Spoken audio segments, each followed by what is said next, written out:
কোনো স্বজনপ্রীতি নয়, বরং একজন কামারও স্বপ্ন দেখবেন প্রধানমন্ত্রী হবার। মানিক মিয়া এভিনিউতে আত্মপ্রকাশ হওয়া দলটির দক্ষিণাঞ্চলের মুখ্য সংগঠক হাসনাত আব্দুল্লাহ এমনটাই দাবি করেন। অনুষ্ঠানে যোগ দিয়ে দলটির উত্তরাঞ্চলের মুখ্য সংগঠক সার্জিস আলম বলেন, রাজনৈতিক দলগুলোর মাঝে মিউচুয়াল রেসপেক্ট থাকলে দেশ হবে অনবদ্য।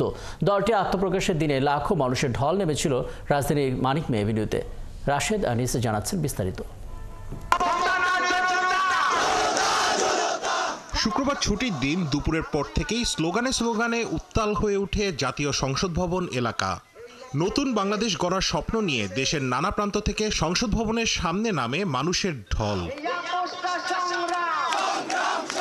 জুলাই অভ্যুত্থান যাদের হাত ধরে, সেই তরুণদের রাজনৈতিক দলের আত্মপ্রকাশের এই ঐতিহাসিক মুহূর্তের সাক্ষী হতেই মানিক মিয়া এভিনিউতে জড়ো হন দেশের বিভিন্ন প্রান্ত থেকে আসা ছাত্র জনতা।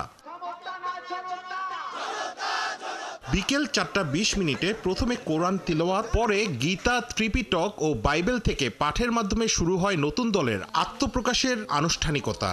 ধর্মগ্রন্থ থেকে পাঠের পর পরিবেশিত হয় জাতীয় সঙ্গীত। 10 মিনিট পর দলটির তুর্কি নেতারা একের পর এক বক্তব্য রাখতে শুরু করেন। এনসিপির দক্ষিণাঞ্চলের মুখ্য সংগঠক হাসনাত আব্দুল্লাহ বলেন, বিভাজনের রাজনীতির ঊর্ধ্বে উঠে একতার রাজনীতি করতে চান তারা। আমাদের যখন একটা ছেলে রাস্তায় রক্ত দেওয়া শিখে গিয়েছে, আমাদেরকে কেউ রক্ত দেওয়া থেকে থামায় রাখতে পারবে না। এদেশে কামারের ছেলে প্রধানমন্ত্রী হবে, কুমারের ছেলে প্রধানমন্ত্রী হবে। এদেশে যোগ্যতার ভিত্তিতে এদেশে নেতৃত্ব উঠে আসবে।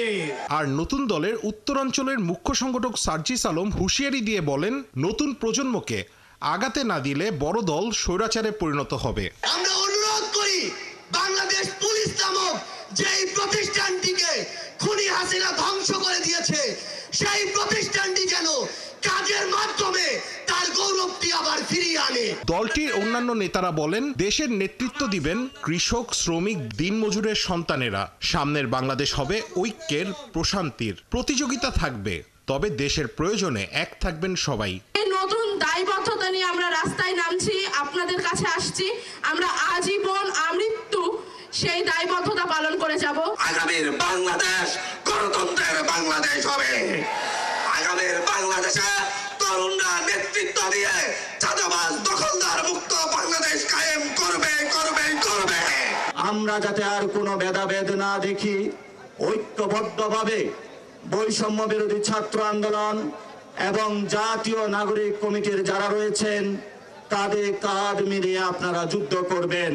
আগামীর বাংলাদেশে তরুণরা নেতৃত্ব দিয়ে চাঁদাবাজ দখলদারদের বিতাড়িত করবেন, সেই প্রতিশ্রুতিও দিয়েছেন দলটির নেতারা।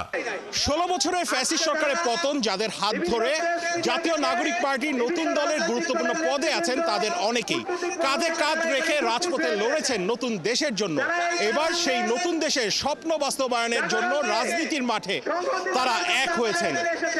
দূর দূরান্ত থেকে আসা এই সব মানুষের চাওয়া, তাদের হাত ধরেই বদলে যাবে দেশ। রাশেদ আনিস, 71, ঢাকা।